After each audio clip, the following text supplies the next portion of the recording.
The dead heart of Africa, or the Babota of the world. So about the dead heart of Africa, I honestly don't know how to feel about it. Okay, I know how to feel about it. I don't really like the name.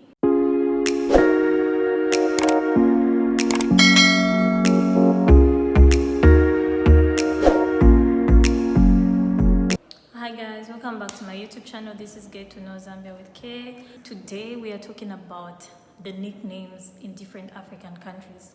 Do you know that Chad is nicknamed as the dead heart of Africa?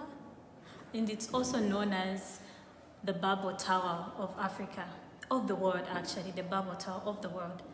And a country like Zambia is nicknamed as the real Africa. And Gabon is also known to be the last Eden. So if you want to understand more on how and where these names, or rather the nicknames, came about, don't forget to like and subscribe to my channel. Join me as we unravel the identities and the fascinating meanings of these nicknames. So if you haven't subscribed, don't forget to subscribe. This is Get to Know Zambia with Kay. And once again, thank you so much for the 250 plus subscribers. Recently I was just celebrating my 200 subscribers and it's already 250. So thank you so much to everyone who's watching, everyone who's liking, everyone who's commenting. Thank you so much guys for your support. I'm loving it. A lot of African countries actually got to be called different names. Like Ghana was known as the Gold Coast. There is Ivory Coast, which is now like Cote d'Ivoire. These nicknames were actually very prominent during colonization and after colonization, when the countries were actually trying to rebrand themselves.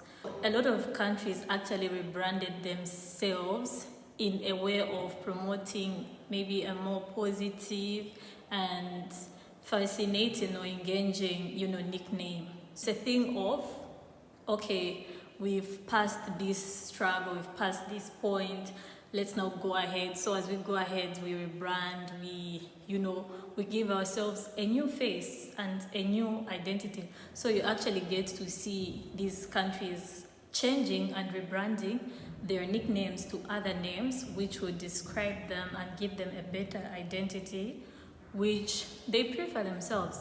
The same way you and I rebranded ourselves when we entered in this new year. We have our goals, we have our visions, we have the things that we want to improve in and how we want to see ourselves in the coming year. You get it, right? So it was the same with most countries. So the first country we're going to go with is Zambia. So Zambia is known to be the real Africa, and that's what it rebranded itself to, the real Africa. It's called the real Africa, one, because of Zambia's dedication to conservation. So 30% of the land is actually dedicated to conservation. So when you are in Zambia, you actually get to experience a lot of wildlife, a lot of greenery. Even if you go to cities like Kitwe, Lusaka, Ndola, you get to see that in as much as there's development, there's infrastructure development, you get to see a lot of greenery. And also because of its political stability and hospitable, environment, which is more of an African, culture. That is why Zambia branded itself to be the real Africa. The second country we're going to look at is Chad, and it's known as the dead heart of Africa, or the Babota of the world. So about the dead heart of Africa, I honestly don't know how to feel about it. Okay, I know how to feel about it. I don't really like the name, but they have reasons to why it's called the dead heart of Africa. The same way I really don't like the part of Victoria Falls which is called the Devil's Pool. I want to go there, but unless they change the name, why am I going to the Devil's Pool? Like, why am I going to the Devil's Pool? What business do I have with the devil? Get it, right? So Chad is called as the dead heart of Africa, mainly because of its central location. That's why it's called the heart, first of all. And then it being the dead part, it's because of its harsh, arid landscapes and because it's mainly surrounded by the Sahara Desert. And even if this name would seem so lifeless. On a lighter note, it's known as the bubble tower of the world. This is because of its cultural diversity, and it has a lot of ethnic groups, with over 200 ethnic groups in the country. It also has unique natural landmarks like the Enedi Plateau and the Lake Chad. So this is why Chad is known as the dead heart of Africa and the bubble tower of the world. So the third country is Gabon. So Gabon is known as the last Eden, or it's nicknamed as the last Eden because of the lush, pristine rainforests and the biodiversity there. So a lot of its country actually has untouched wilderness. You would actually find a lot of rare species in Gabon because a lot of its land is actually conserved and it's untouched, so that they can preserve our nature and they can preserve different species of the world. And that's why Gabon, which is in the central part of Africa, is known as the last Eden.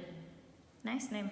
Yeah, I think it's a pretty good name if you're a kind of person who likes nature, animals, going out and just having, you know, that beautiful time.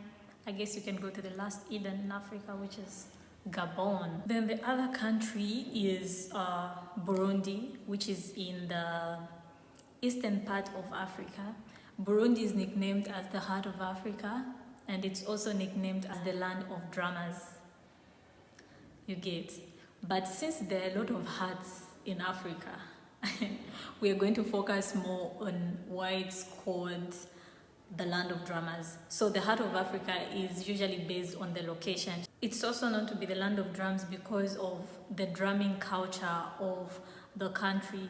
You see them playing these special drums, these special traditional drums in different ceremonies. I've actually gotten to experience and watch the drummers actually do their thing. It's kind of unique. It's not just a normal kind of drumming, but they are so skillful. They would put it on the head and do their thing and stuff.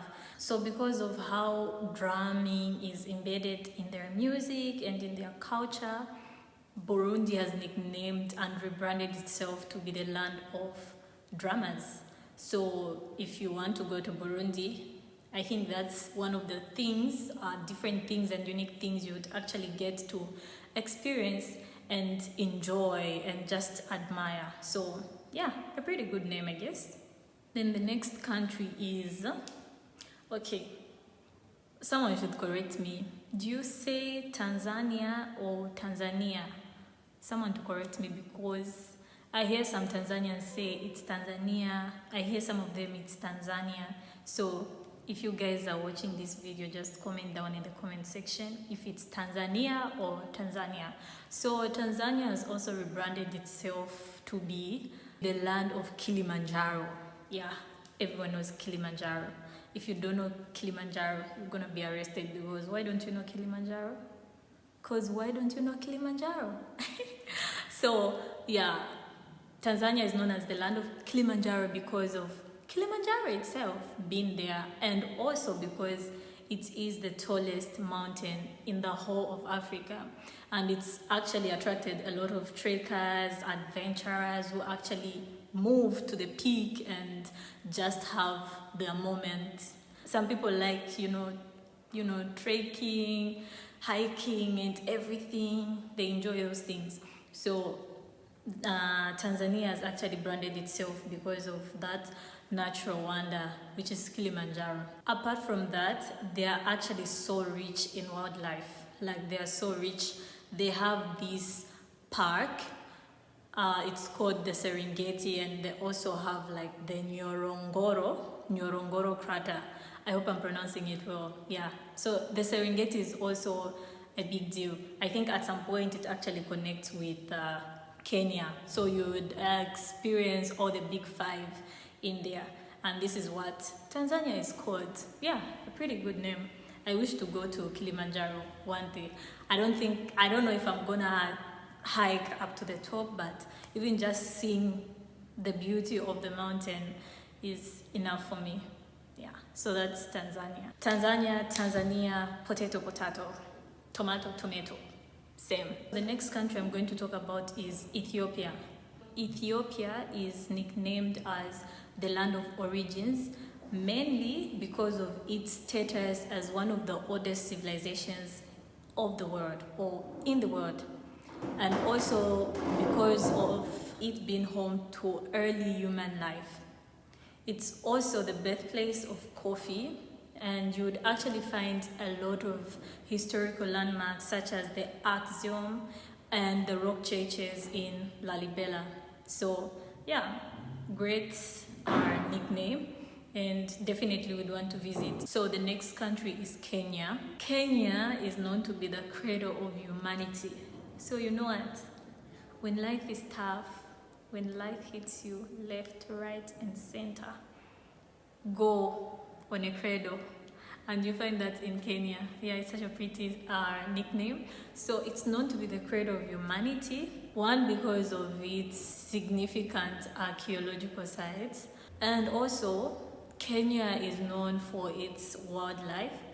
When I was talking about Tanzania, I mentioned Kenya. They are also known for its wildlife, beautiful cities, safaris, beautiful landscapes, valleys. You find them there in Kenya. A pretty good nickname. So that is it for today. These are some of the countries I could share about. But if you guys like the video so much, I can make a part 2. Just comment down if you enjoyed the video, and don't forget to subscribe.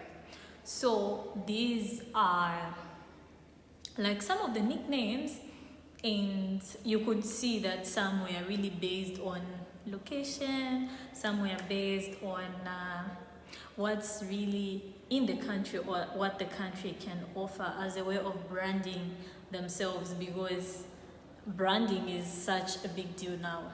If your brand is just affected a little bit, your whole product, your whole thing you are like, offering becomes, compromised in a way. So this is how these countries have rebranded themselves and looked at themselves. I might not like all the names, but yeah, that's what they're called. And thank you so much for all the new subscribers. I see you guys, I see your support, I see everything, trust me. Okay, so I don't want to go. I don't know. I just want to be here talking. I guess I enjoy talking so much, so I just want to be here talking. But guys, we have to come to an end. I hope you guys are having a good month. I hope you guys are having a good year, and happy new month, by the way. I hope you have a great month ahead. I hope you have a great week. Today's I'm shooting this video on Tuesday. Let me confirm. Is this Tuesday? Yeah, I'm shooting this video on a Tuesday, 4th of February. So see you guys. Bye.